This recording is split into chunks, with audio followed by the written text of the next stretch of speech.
Oh, yeah. You hear that air horn, and that gets you pumped. You know why I'm pumped? Because I am hanging out with my friend, the good doctor, Tony Jones. Yeah. Are you the only one with access to those sound effects? Yeah. Yeah. Dang. I know. Maybe. I should bring my own fart machine or something next time we record. Look, when we're hanging out together at Theology Beer Camp, I will let you can run the buttons. Oh, okay. You have Tripp, why? Why? Because it's fun. Like all of a sudden, let's say we were playing a game like Au Contraire Mon Frere, where we have to argue against each other. And I'm like worried, right? Like I'm like, oh, junk. Tony Jones might have just won. And maybe the prompt was handguns and automatic weapons are awesome because Jesus loved them. And I'm like, obviously he did. And now you're stuck, having to break rep as the Reverend Hunter, trying to sound like a good old lefty. And you get done with your talk. And I'm like, oh, thank you, Reverend Hunter. Tony Jones. Tripp, I am honestly with the podcasting rock stars you have coming to Theology Beer Camp. I am small potatoes, man. I'm a has-been. I'm gonna be nothing. Yeah, I'm gonna be a sound guy. That's probably what I should do. Well, since Theology Beer Camp, and we got a whole bunch of podcasts that are going to be there, and you know what the Venn diagram of the podcast is?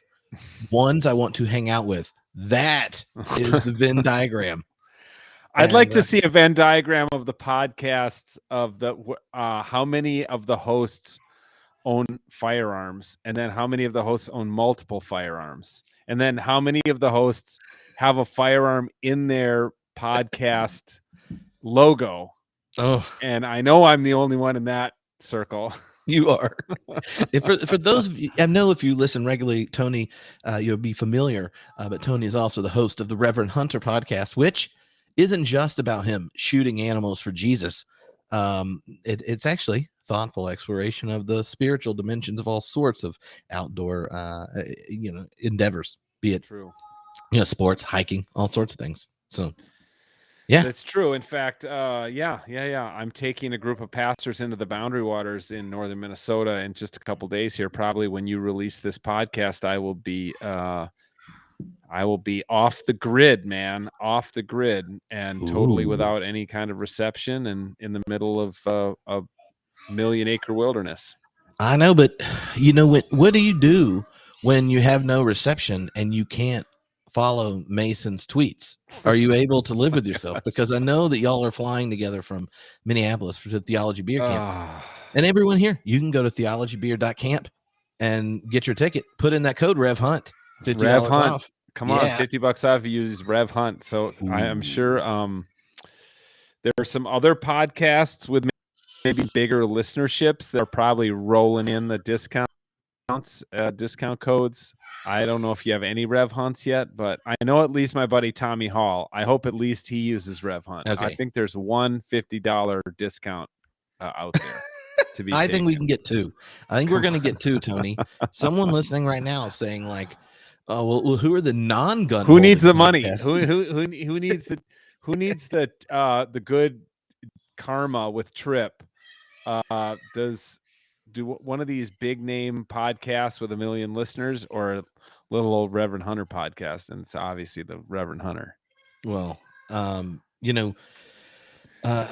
I tell you what I did this past week? What'd you do? I ordered sword drill trophies for Theology Beer Camp because this is why I made the Mason joke. He got in trouble on Twitter, for tweeting about sword drills, because Twitter didn't know that a sword drill is a form of competitive Bible memorization, skill work, and shaming of small children at Vacation Bible School. That you out sword drill each other, and that's how you slaughter them for the Lord. And so I was like, "Oh, this is funny." And then my buddy Adam, that runs the Biblioteca, was like, "Can I sponsor a sword drill at Beer Camp?" And I said, like anyone that runs an event, did you say sponsor? And, and, Yep. and I said, done and done. And I ordered trophies. And so the winner gets this is like, I found this homeschooling trophy website. The trophy is this Perfect. big thing at the top, has a spinning medallion of a Bible opened up with a cross bookmark on it. Oh my gosh. And the shadow of the cross is the Bible makes the shadow of the cross. It's pretty epic. And at the bottom it says, Wow. I slaughtered all my opponents with the sword of the Lord at Theology Beer Camp. Oh my God.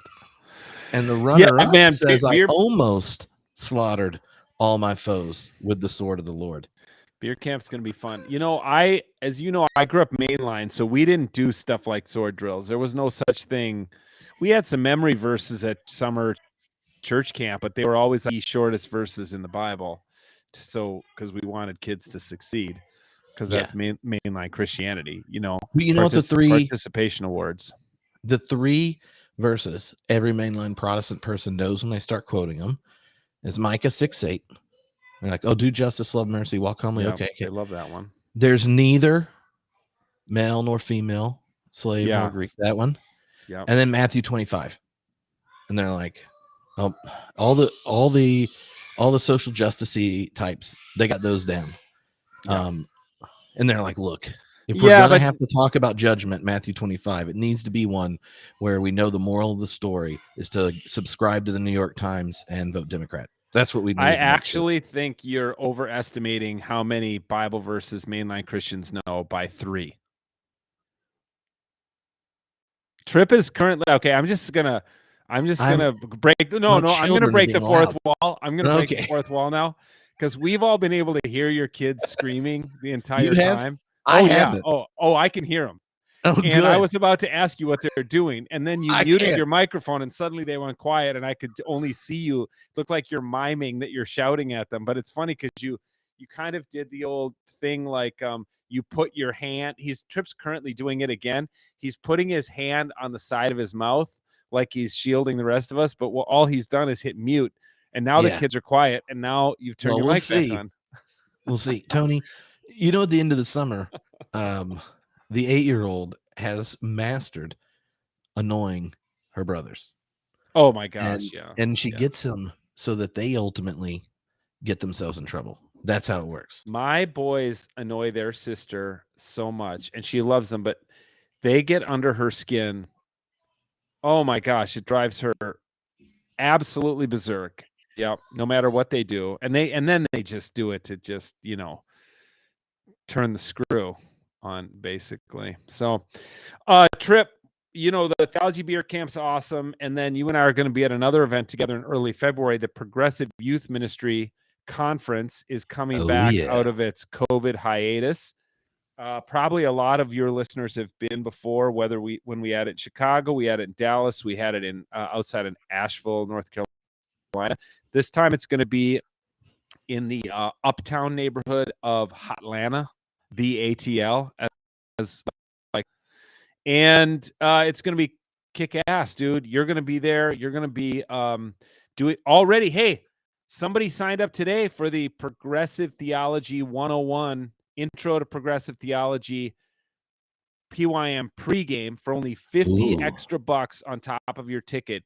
You can spend 6 hours learning, getting a primer on progressive theology from Tripp, and then stay for the conference, because in the conference, he's not teaching about progressive youth ministry. He's teaching about processive youth ministry. Oh, yeah. Oh, it's going to be a whole new brand. Processive. Oh, yeah. You need to make that youth ministry processive. Plus, of course, you can use all that. It's in that one that you can use all your silly process theology jargon. Oh, yeah, I got it. I'm going to teach it to them. That way they can impress the 14-year-olds at youth group. Yeah. Because you know what they want to know? They're like, whoa. Did you use concrescence right? Come on. So what's the difference between the ideal aim and the subjective aim? Could you please clarify that for me? Okay, and then you're also going to do a Homebrewed Christianity live podcast, which we've done at every year of Progressive Youth Ministry, we've done a live podcast, and some of them I can actually remember. Yeah. And in the ones we can't, I have recordings. We And they've been heavily edited. we sang, we've gotten some real, like, you know, like Amy Butler, who was the pastor at Riverside Church at the time, big, you know, one of the biggest steeple churches in the country, and she was singing, you know, DC talk songs with us. It was impressive. Yeah, we've had some good times. Well, you know what? I was actually thinking about the pregame. Yeah. And I don't know if this is a good idea or not, but I thought about making a slide for each of the big 7 doctrines. Oh. And of like a compare and contrast thing. And then do them all in 10 minutes and then let everyone vote for which doctrine or two we want to dig in on. Oh, and nice. then they see the other 4 slides for each one, which is like, here's how it plays out in the life of the church. Here's how it plays out in the questions of culture. So it'd be like, and then let them just have all my slides. So then they can just like, you know, it'd be like Cliff Notes. I love it. Well, you always bring awesome content and you bring zesty fun. So it's a good combo. And progressiveyouthministry.org is the website. If you know any youth pastors out there, I'm sure most people who are listening to this podcast know a youth pastor too. Just pick up your phone right now, type in progressiveyouthministry.org and text that. Just text them the link and say, sign up for this conference, because it would be great for enough people to sign up that we can actually do it. That's the hope. That's the hope. Yeah. And my favorite thing about it, other than I like hanging out with youth ministers, and I still think that's my favorite job I've ever had, is being a youth minister. But same for me. My other favorite part is like the only event that you don't have to argue about being progressive and being Christian at the same time. Yeah. It's just assumed. So then you actually get to have not like, oh, am I allowed to go there? Do I have to nuance everything kind of conversations? It's conversations about how you actually show up and care for the teenagers with those deep convictions. It's how you learn to practice out your own faith and such. So it's a very different vibe than other youth ministry conferences that I've spoken at or gone to. Yeah, Tripp, you're so right. You know, when John Vest and I founded it, the term that came to me early and that we've stuck with is unapologetically progressive, because it actually grew out of John going to another conference that billed itself as progressive, and then he got there and he was super disappointed because they were trying to be big tent. You know, they were trying to make sure evangelicals felt comfortable there, and we just wanted a place where only progressives feel comfortable. Evangelicals would not feel comfortable at this conference that we do. It is unapologetically progressive. I mean, some people would call it leftist, and we're okay with that. I tell the speakers that when I book the speakers. I've been booking speakers all week, and you're right. You can let your guard down, because I think a lot of progressive youth workers, even they're worried about maybe somebody on the church council, or they're worried about some parents of the kids in the youth group that, oh, if I post something on Facebook that seems too progressive, on issues of gender or sexuality or race or whatever it may be, theology, that I'm going to get heat for that. And here's a place you can come for 3 days and not have to worry about it. So that's why we've done it. And you're exactly right. It is that space, and we, it's not without its challenges, but we work hard to keep that safe space for progressives. Yeah. Okay, Tony, I have 4 questions that people sent in when I said we were hanging out. Oh, good. Week. And then I have one topic I'd like to address as well. Ooh, do you want to do yours first? No. Mine's pretty serious. So do you want have you got funny ones? I can pick a funny one. One of the funny one is Tripp, you're having your 40th birthday party and throwing an event so you can have all your friends there, which is Theology Beer Camp. What are you and Tony's favorite old man opinion you have? Oh my gosh. That Old wait, that man you opinion. have? That Well, you no, like have? what we each have, you get to have a new. Well, I made a joke at some point on the podcast that every 10 years of living, you get to pick one old man opinion that Oh, then your friends can't judge you for having it because you had 10 more years of life. And yeah. so I've been considering now that I'm going to be, in my Yeah. 40th year, like, what's my new old man opinion that people are just like, I don't understand, Tripp. Just get him going on that one. I'm Old man 54. opinion. I've got a new old man opinion All that right. just What is it? came to me this week. I hate mowing the lawn. And I tell you why this is an old man opinion, because I have friends, and particularly like my parents' friends or people who are older. I'm 54, so people who are 10 years, 15, 20 years older than me, who've been like, "Oh yeah, we're moving to a townhome, and I'm never gonna mow a fucking lawn again." Pardon my French, because this is how old guys feel about mowing lawns. A lot of them are like, "I hate mowing the lawn. I hate it. I'll never do it again. I can't wait to stop mowing the lawn." And I've always been like, I kind of like mowing the lawn. I like it. It's an hour outside with I listen to classic rock. I usually pull up on Spotify Styx radio, and it just makes a mix based on Styx music. Mhm. And so it's just like classic 80s rock. It's like my vintage.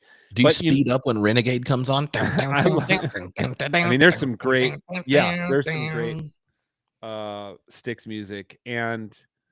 But then and also it's like, oh, if the kids are whiny or what, oh honey, I gotta go mow the lawn, I gotta do it this weekend. No, now it's just a pain in my ass. I'm like, God dang it, I gotta mow the lawn.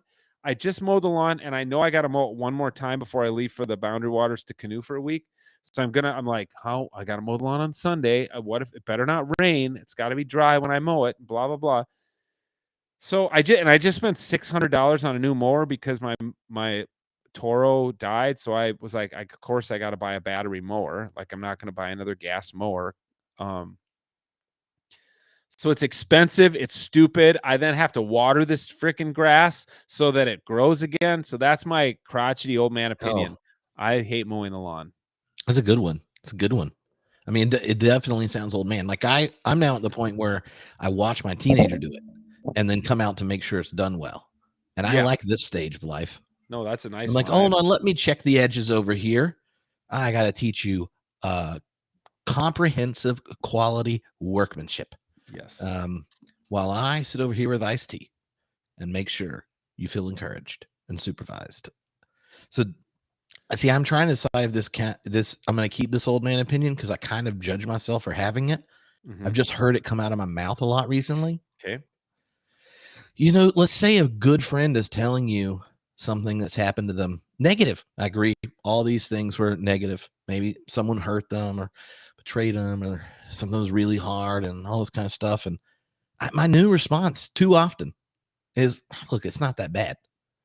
You just need to chill out. Look, it's really not that bad.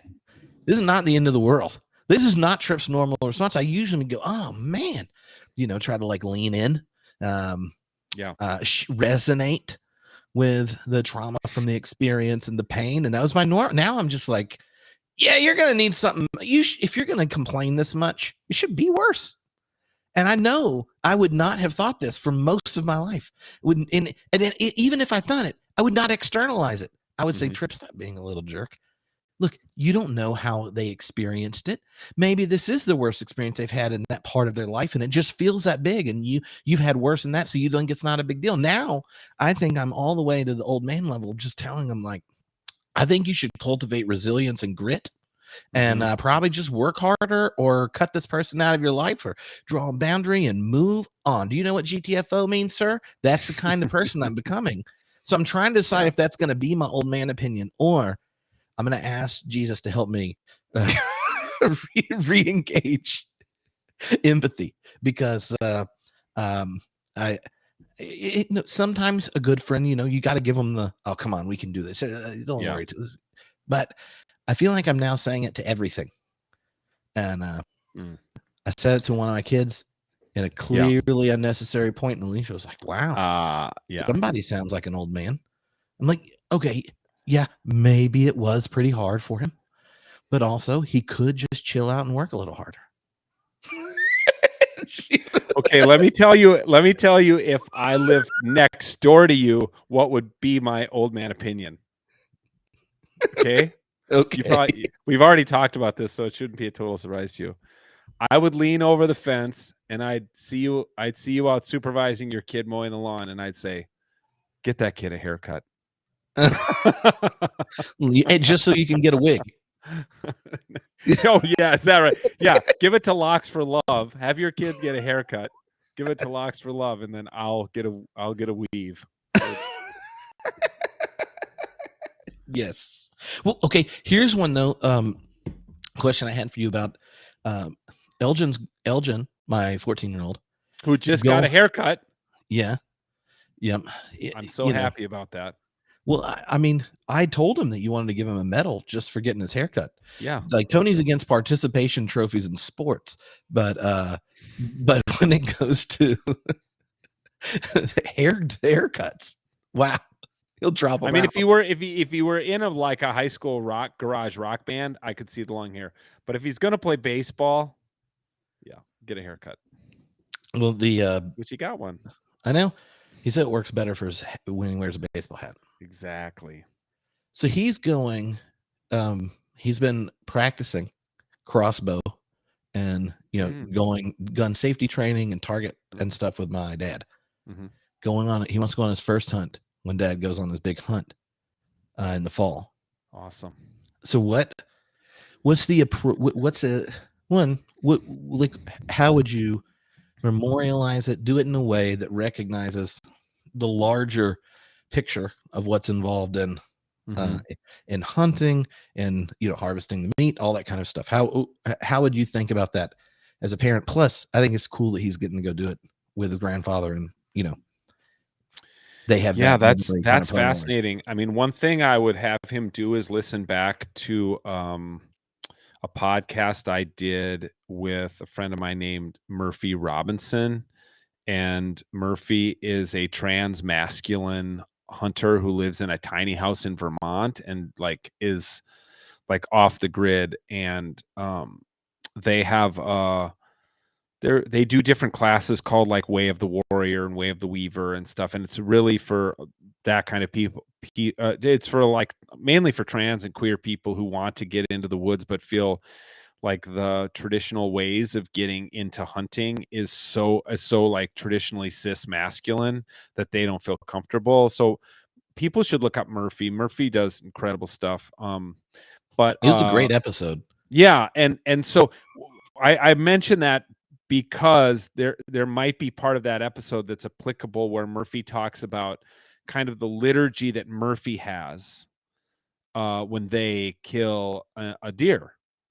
And the prayers that Murphy is super into ancestor worship, and is an avowed pagan and stuff like that. So Murphy talks to their ancestors and to the deer's ancestors but there's another one where I talked to a Catholic from, I think he's from Kansas or University of St. Louis. He's from St. Louis, and he talks about the prayer that he gives on behalf of the animal. So I would say one thing you could do to work with Elgin on that, or maybe your dad already does stuff like this, but you have some kind of ritual or liturgy that he can do if he kills a deer this year, that to thank the deer for giving itself to him, and providing for food for his family, just like that deer. Many, obviously, all sorts of bushes and cornfields and whatever gave themselves for that deer's sustenance, and now the deer is and so I'd say something like that would be a good one good thing to do, because, and also just prepare him, it's very emotional to kill a large mammal. It's a lot different than hooking a fish. It's even different than shooting a bird. Killing a large mammal and then slicing it open from anus to rib cage and then sticking your hands inside of it and pulling out its guts. I think when you do it the first time, it's something you will never forget. Mm-hmm. Yeah, and it is, one of those, fewer and fewer people, I think, have any real connection with the kind of perpetual perishing that's at the heart of life. Yeah. And I think, for in some sense, yeah, you have the bonding experience with your granddad and all the cool conversations that happen at the campfire after, and the beauty of sitting in a tree for hours. Yeah. And that kind of thing. When I would go with Dad, never would shoot. I just sat in a tree. And I love that part. And but yeah, it's the big difference between shooting a deer and doing fish. I can do those all day long. Right. But I do think that there's like hunting does something same. We've done a lot of the same thing with people dying in our culture. Like you're away from it. Fewer and fewer people have like viewings after death. It's like you have to go out of your way as a parent for them to know what is the end of us all. And I think being aware of that whole system is helping you be aware with reality. It actually is a net positive thing. But there is that when it's not always there, then it's like you're relearning the cycle we're all stuck in. Yeah. Anyway. I talk about this all the time on my podcast with guests, how removed we are from death. And there's a famous phrase that comes out of the ancient Stoic tradition called memento mori, which means remember your mortality, remember your death. And it's why when you look, you see Renaissance era paintings, still life painting, it'll be like a brace of pheasants hanging on the wall and some flowers in a pot and then a skull sitting on a table. And that's to remind the viewer of their own mortality. Nothing has put me more in touch with my own mortality than hunting, especially deer hunting. Because like I say, killing a mammal is it's a very serious deal. And good for Elgin. I think, I wouldn't say it would be traumatizing for him. It'll just be, it will most likely be affecting for him. It'll have an effect on him in his soul. Yeah.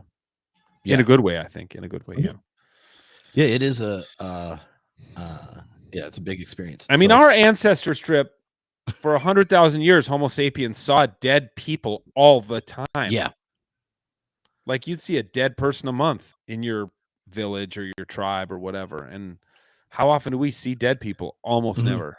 Yeah. Yeah. I remember when I was a youth minister, not too long after we invaded Iraq, when you started having, soldiers get captured.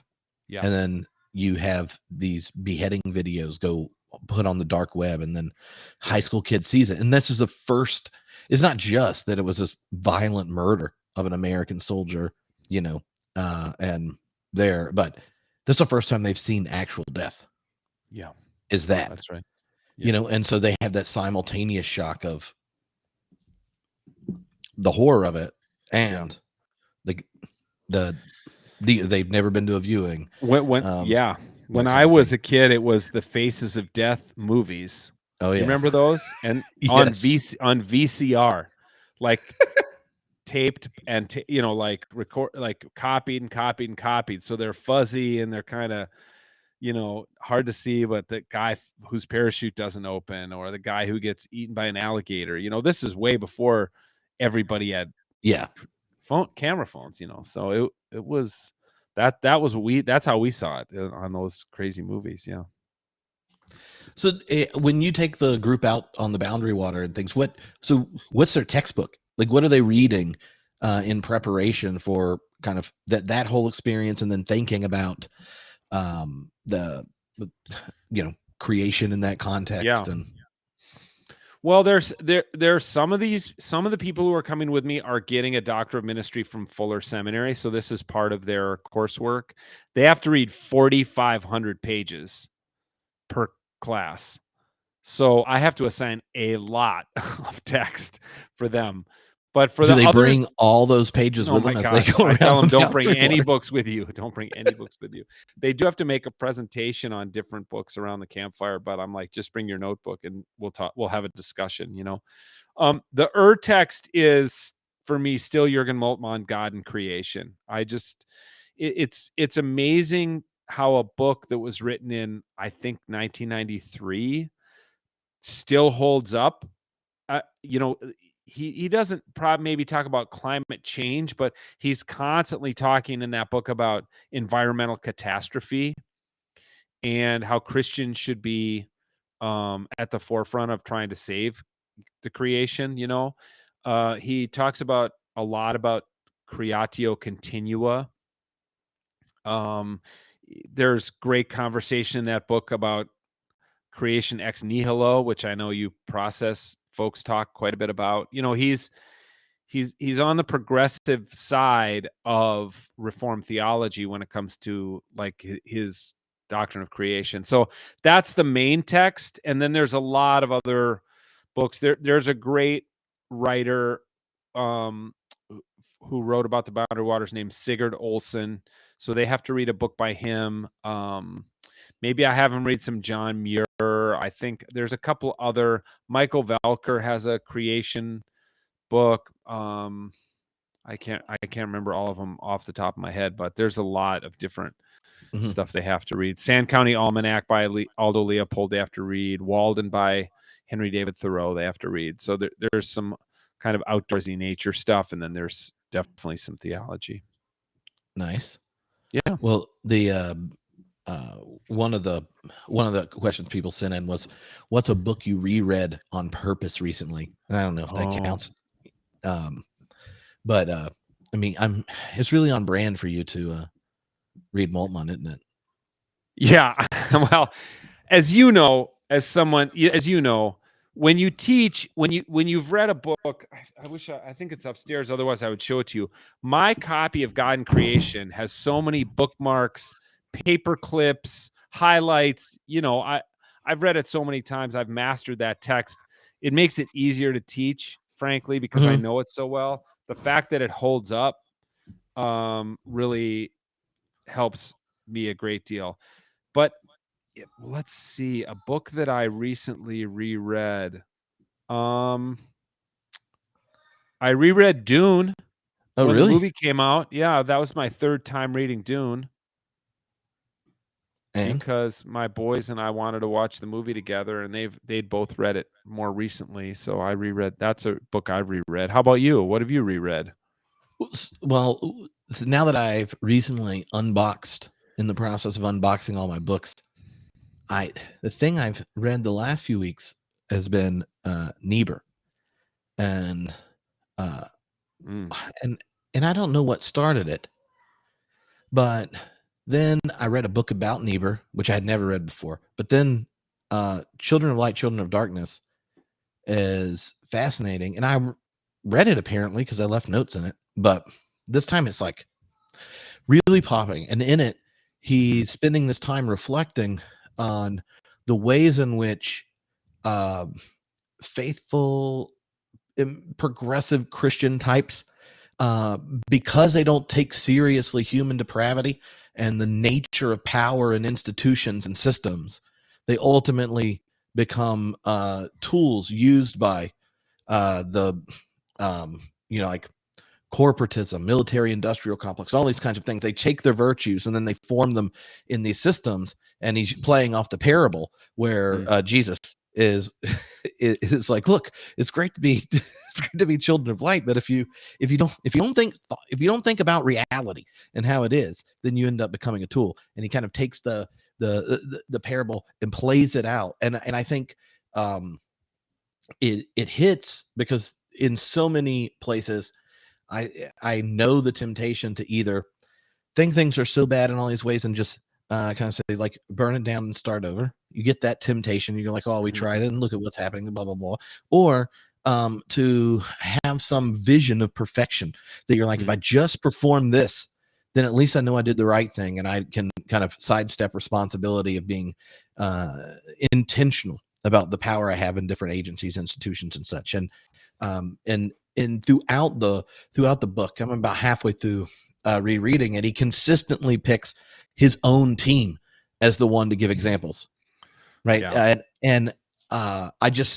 I find that kind of honesty about one's own brokenness, right, to reflect on how your tribe doesn't take their own kind of the nature of power, self-centeredness, and stuff seriously, and then to go, don't give yourself an ideological out, because what you're doing and coming up with a way to tell your story where you're pure child of light is that you leave the children of darkness running everything. But you can go to bed because you felt good, tweeted about it, complained about it, and dismissed it. Right. And it just seems wonderfully timely, even though it's 80 years old. I mean, Tripp, this is just going to show the difference between you and me at this stage of life. The other book that I recently reread, I actually listened to it on Audible. It's called A Confederacy of Dunces by John Kennedy Toole. Have you ever read that book? One of the great comic novels of all time. And it's about this silly, over-the-top dude who lives in New Orleans in the 60s. And anyway, yeah, I haven't read much theology lately or reread any. I'm reading like comic novels and sci-fi. That's what I'm reading right now. Well, I've read a bunch of Tolkien related things for the Tolkien class. I bet you have. Yeah, I bet. But I don't think I get credit if I just say I reread Lord of the Rings again. Hey, the new what's the new Lord of the Rings thing on Rings Amazon or something? Yeah, it's been getting bad reviews. Well, no one's seen it. It Oh, hasn't really? come out yet. Okay. No, the Tolkien community loves complaining about everything. They didn't like the Lord of the Ring movies, all these, the purists. They're like, yeah. If you want to go to the Shire, you need to read a freaking book. Don't go to New Zealand. Don't mess with no. Gotcha. Yeah, but yeah. I have you read How God Becomes Real? No, who wrote that? T.H. Lerman, sociologist. Oh, no, when God talks, when God talks back. This is her new book. Yeah. Okay, cool. No, It's so good. It's so good. And I would like to read it with a whole bunch of mainline Protestant ministers and see if half the things they get rid of in their religious organizations are like the very, I don't know, spiritual technologies that human beings have used to encounter the transcendent and animate lives of beauty and justice. But it's a wonderful book. And there's an audio version, Tony. Okay. So when you begrudgingly go mow the lawn and your old man status, you can experience the book being read. I've got a couple books queued up on Audible. One is the new selection of short stories by a sci-fi writer named Ted Chiang, and he wrote the short story on which the movie Arrival was based. The Story of Our Lives is that short story. Incredible. And I read that short and I'm like, holy crap, I get more of this guy. So I've listened to one so far, but he's an incredible short story writer. Did you go ahead. Did you have anything more that people wrote in before I get to my thing? Yeah, well, yeah, but go ahead, do yours, because I don't want to go over on time. It's very serious. Only because I got my buddy Max the Russian coming over. Is Russian his last name, or is that just what you call him? He's actually Russian, so he's Siberian. Yeah, we call him Matt. He's in Courtney's phone as Max the Russian because she can't quite figure out how to spell his Vinogradov or his last name. It's tough to get to. Okay, no, Tripp. I was just thinking. I bet there are a lot of people. I bet you have a pretty. You have a lot of guys. I'm not saying you have more guys than women or whatever. I think your podcast is probably pretty evenly split, or maybe 60-40 guys to women. This is just my guess based on being at events and whatever. And I bet there are guys like me in their 50s. I'm like half a generation older than you. what's a generation? 30 years. People have kids when they're about 30 now. Yeah, you So- should have been my youth minister, Tony. I could Would have changed your life. there are a lot of guys who are 40 for whom I served as a youth minister right now, and I keep in touch with some of them. This is something that's been written about recently. It's been in the New York Times and in the Washington Post. And guys my age, a lot of us will read one of these articles and text it around to each other. It is incredibly difficult for middle-aged guys to maintain friendships with other guys. And I know you're just like transitioning back into the US, and you're in a different life stage because you have little kids at home, and you will be for the next 10 or 15 years. But in 15 years, you're going to be where I'm at. You're going to be an empty nester or close to it. And I've found that there's a lot of guys who really struggle to maintain those friendships or to make new friendships. And COVID was brutal for that. So I just thought it would be interesting for you and me to talk a little bit about that as something I just think I had this conversation with Courtney early on COVID, and I was like, I left my job at the publishing house, so I didn't have like a group of people I was seeing every day or every week. I was very solitary in my vocation of being a writer, just sitting at a computer all day. And I was feeling more and more alone. And I was like, Courtney, I have to be deliberate. Like, this is why Max the Russian's coming over tonight. I have to be deliberate about getting together with other guys it could be women too, but it's primarily guys for me. I need to be deliberate about getting together with other guys every week. I need to go out for a happy hour with somebody. Have to do it. Force myself, sending text to people and reaching out. And the last thing I'd say on this that's an interesting twist for me that a lot of your listeners will understand maybe and resonate with a little bit is that when we started the emerging church movement in around the year 2000, I don't know if you'll remember, and a lot of people who listen to your podcast remember, we called it Friends of Emergent Village. And that was the term we used. You weren't a member, or whatever. You were a friend. Everybody was a friend. And they put that logo on their blog in the sidebar. I'm a friend of Emergent. And we had bumper stickers and stuff. It was crazy. And we made these commitments to each other that we were going to be friends no matter what for the rest of our careers. And we're not friends. We're acquaintances, but I don't talk to those guys anymore. And my life blew up. That's a big part of it. And that affected everybody in the group. But I was so confident when I was 35 that these guys, when I was 50, I would have said, oh, what's going to happen when you're 54? Oh, I'm going to be friends with all these guys. And I could name them all for you. And we were all kind of famous together in our 30s. And I'm not. Friendship, I guess my point is these friendships are really fragile. And a lot of guys aren't that good at maintaining them. And so I've been deliberate, worked hard. You and I are great friends. We stay in touch, and we have, even when you were overseas, we kept in touch. And there are some, I've got some friends like that. And I just want to encourage other guys out there to be deliberate, work hard at it, make it happen. You got to happen. Don't end up alone. I know just a lot of guys, they become empty nesters.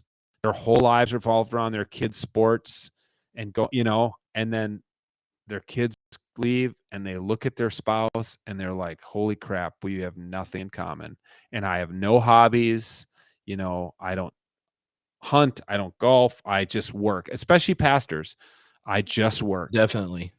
And then you're in your mid 50s and your kids are like off doing their thing, man. And,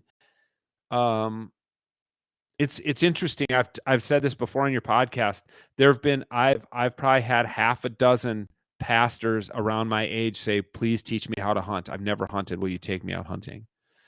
They just want something. So anyway, that's my little diatribe today. And I was just thinking about your audience and how much people love what you have to say and how much positive feedback you and I get about our conversations that we have, which maybe aren't the most intellectually challenging conversations on your podcast roster. But I think there's something about the friendship that people hear maybe, and they can have it too.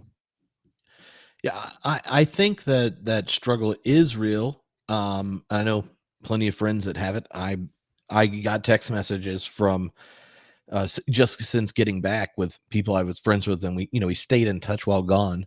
And then I'm like, oh, we get together, and one of them was like, yeah, I haven't since you left. I don't think I've like gone out of my way to get together with any of my friends. And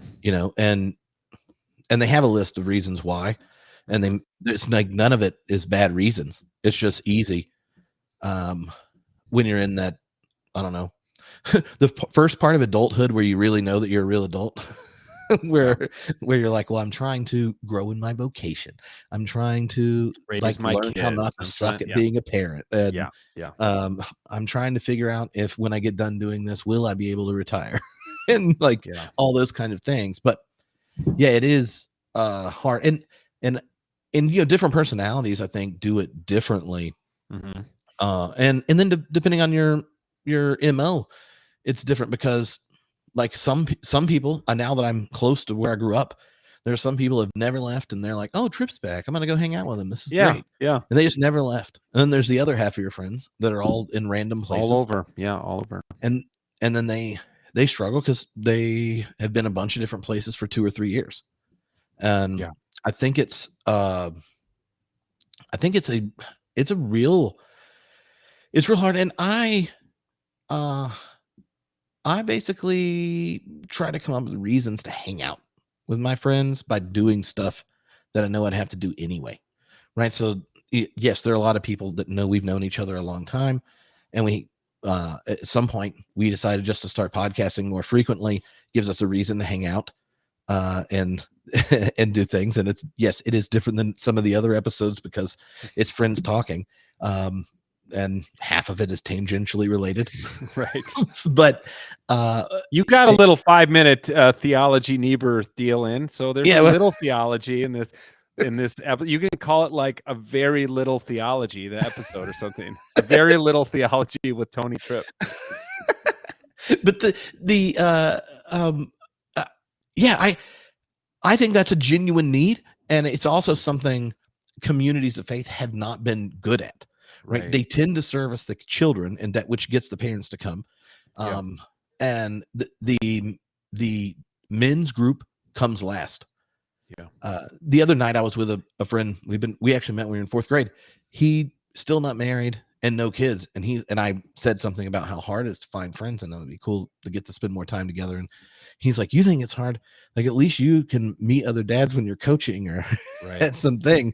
He's like, it's true. If you're a 40-year-old and have a job at a hospital, and he's like, it's a lot of effort. Almost everyone your age is doing stuff, so you kind of like have to be the weird uncle that shows up. Or I'm sure it's super. I bet that's super hard for men and women who are is single in their middle ages. It's just an interesting challenge that, because of the society that we've created and the world in which we live, where people move all over the country, move away from family, and now it's just like, well, it's always easier to open a beer and turn on Netflix than it is to text somebody and be like, hey, happy hour, you want to go meet somewhere, you want to go take a bike ride, you want to. Doug Padgett and I go on walks. It's what we do now. Like, we go on quarterly walks and we catch up with each other's lives and stuff like that. And it's not nearly what we used to do, where we would talk multiple times a day and have breakfast once a week, and we owned a company together and stuff like that. But you know what? When I see him, it was like nothing. It's like nothing's happened. Like, we're right back where we left off. Yeah. There's no like awkwardness or whatever. Our friendship has changed and evolved, and it's different now than it was, but it's still deep and important and meaningful. And honestly, I would say, like, to plug your event again, it's a great reason for people to come to Theology Beer Camp. Look at that. To see old friends, to meet new friends. It'll be I'm sure, knowing you, it'll be an event with a lot of camaraderie, Yeah. and that's awesome. Well, and the cool thing about it, I mean, is so many people, until they know they're going to be settled, don't do the hard process of finding a church you can attend in person that doesn't suck. Yeah. And so, if last time I surveyed a section of the listeners, you have about a third of the homebrewed people are, they have a divinity degree. Whether or not they're serving somewhere or not is its own thing. Yep. And then you have the older ones tend to be attached to congregations somewhere, or that maybe in an area where there isn't one they found, and so they listen to podcasts. But the third that are under 35 that listen, some of them don't have an in-person regular community because of where they live, how they live, work schedule and stuff. And so when I think of doing the events, I go, well, and when I was a professional Christian, then I thought, okay, well, I am going to get 4 hours a month with these individuals. How do we use that to help, build them up, encourage them, challenge them, help form them in ways, invite them into practices and the tradition and blah, blah, blah, blah, blah. Well, a beer camp is like, 5 months worth of that time. Yes. And so it's in a concentrated form. Yes, it's nerdy, but there's also like intensely weird, fun things. And this time's gonna be fun because with it being so many different podcasts, the people are gonna come are going to be the kind of person that chooses to listen to podcasts regularly that talk about God. And you're much more likely to meet people that have those kind of shared interests and have some fun together. And hopefully meet other podcasts, right? Well, maybe we should have some youth group games. Like Farkle. Have you ever played Farkle? Tell me about Farkle. Is this Farkle's an awesome game, and then I should more fun than Chubby Bunny? Yeah, more fun than Chubby Bunny. Okay. So here's Farkle. You pick a challenge. So the challenge might be like, you go to the bait shop and you get some night crawlers, and the challenge is you got to eat a night crawler. Do you know what night crawler is in the South? It's a really big worm. Yeah. Okay. So then you get everybody in a circle, okay? And you have a determined beginning person. And then everybody goes 1, 2, 3, shoot. And you either do 0, 1, or 2, okay? Then you count up the total number. And then you start at that predetermined person and you count around the circle until you get to the number that was the total. And then that person is out of the circle. Okay? So the circle then gets smaller, smaller, smaller, smaller until it's just 2 people left. And by this time, people are just freaking hyped, dude. People are screaming. People are freaking out because, it's down to 5. It's down to 4. Like now you're like, it's one of these 3 people who's going to eat a night crawler. One of these 2. And then for the last 2 people, they do rock, paper, scissors, 2 out of 3. And the loser has to do the challenge, whatever the challenge is. And here's what made me think of it. When you said, so maybe we should do that in a concentrated form. We did Farkle one time. I was the youth pastor, and we had a trip out to Colorado, all guys trip out to Colorado. It was maybe the best trip I ever ran when I was a youth pastor. We mountain biked around the Rampart Reservoir. We rappelled down a 400-foot rock cliff. We hiked 3 14,000-foot mountains in a day. We skied at Keystone on July 4th in shorts. It was incredible. So we did a Farkle, and the loser, because we were camping, and we had a can of concentrated Welch's grape juice. That you mix in with water, like 4.5 things full of water. in order to make grape juice. And then the loser would have to shotgun the Welch, just the concentrate. Oh my. And this kid, Andy Nyberg, he lost. We knew he would. He lost every time. I don't know how, but he always lost Farkle every single time. And I'll never forget, because he did it. I mean, he was a total stud. Like, he didn't even blink. He lost. He's like, of course I lost. I lose every time. He shotguns the whole can. That's like a beer can, but it's just like nothing but sugar and grapes. It's grape syrup, you know? Yeah. It went down. Everyone's just screaming, and he looks at us with a big smile, like his teeth are purple. And then what do you think happens? He comes just back. Upchucks the whole, just a stream of purple just coming out of his mouth. It's moments like that, man, that make youth ministry. I don't know about the Jesus part or the Bible part or whatever, but it's moments like Nyberg upchucking Welch's grape juice concentrate after a game of Farkle that made really youth ministry worthwhile for me. Well, yeah, I told last night I did an Instagram live, Tony. You know what that is? Oh, I do. I learned about this. Yeah. And talked to Josh, who does the Rethinking Faith podcast, and Tim, that does the New Evangelicals. And Tim's like, only 2 years. It's only been 2 years since I started drinking beer, so I don't really know, like what's good and stuff. I'm like, don't worry, I'll help you. He's like, I kind of like sours. And I said, have you ever done a keg stand? He goes, what's that? So I'm explaining to him what a keg stand is. Yeah, yeah. And I said, well, you wouldn't be the first. Recently started the Drink Evangelical. I helped do their first keg stand. And I told him about doing them at BYM. Yes. I was like, I did one with Trey. And then there are a couple other people that were like, hey, I've never done one of those. What he needs to learn is the problem with sours is you can only drink one. Well, he's still young, I think he's still at the time you can have two. 2 sours is one too many. They're sippers. So keg stands at Theology Beer Camp, and maybe around a Farkle. Farkle. Though everyone's gonna want to know what they have to do at the end first. Well, yeah, you do. Oh, you announce it. You announce it first. Well, you have to think of something cool. Everybody's got to play though. You'd be like, drink a cup of chew spit.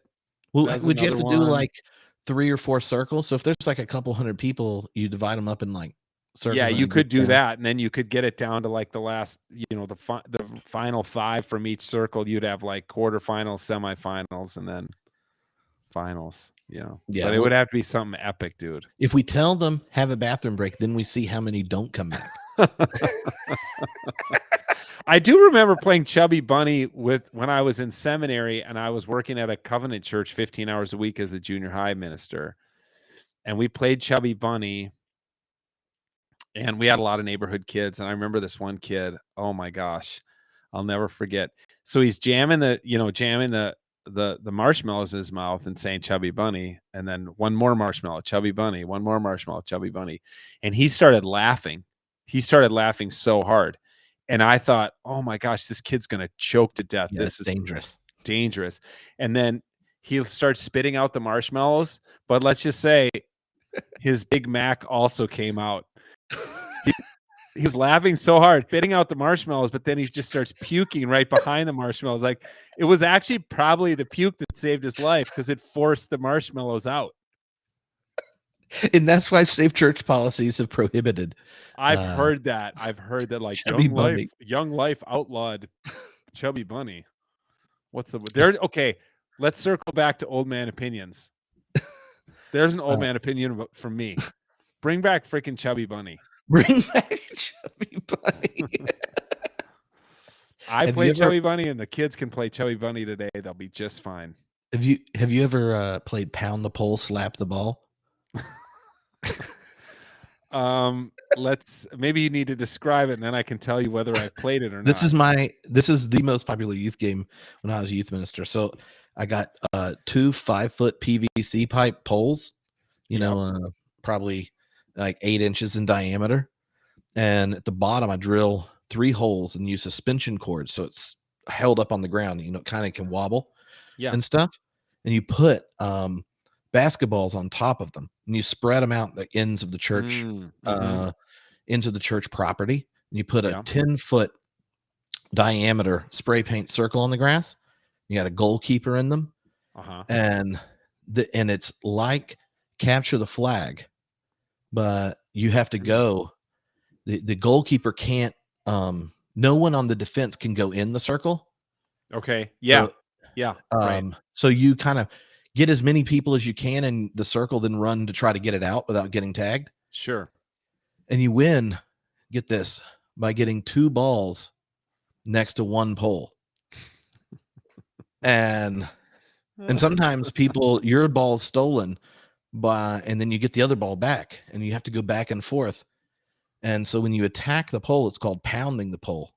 Oh my! And then when you get in, you slap the ball off the pole. And I would explain the game with a straight face, making all sorts of comments. Yeah, right. That I would look shocked that anyone found that funny. I'm like, look, can I just tell you how to play the game? Explain the game. This is very serious stuff. I need to just explain the game. And oh my gosh, I love it. And it was always fun because, I mean, it's like, it's like capture the flag, but with 2 suspended poles at the end. I love it. I wish this time of year, I always get super melancholy because we had 2 weeks of camp that I ran for many, many, many years. Even long after I was no longer the youth pastor, I still ran these weeks of camp. And then the church canceled the camp because too much liability. It was the greatest outreach event the church ever had, and they canceled it because of liability. It's just absolutely another old man opinion. Yeah. Ministry is risky. No shit. Ministry is risky. Yep. Bad stuff sometimes happens. Did you ever do the egg blow? Well, which egg blow? Okay, because I was undefeated, and maybe we should do this. We can't do it because I'm about to give away. And this is the kind of stuff why you would come to Progressive Youth Ministry. If you want to talk to me, I will give you tips like this. So egg blow is do you want to learn to blow eggs? Not PVC pipe, but like a clear plastic tubing that you buy at a hardware store, and maybe you have it like 3 feet long. But it's flexible, you know what I'm saying? And then you crack an egg. You got to get it into a funnel. You crack an egg. So then there's an egg suspended in the middle of the tube. And then there's a person on either end of the tube. And you go 1, 2, 3, blow. And both people are blowing, and you like see the egg moving toward one person and toward the other. Have you ever done that? Yes. So here's the thing. I'm just going to give for all this is a little Easter egg for people who are listening to this Homebrewed podcast. Here's how I was the undefeated champion at the egg blow.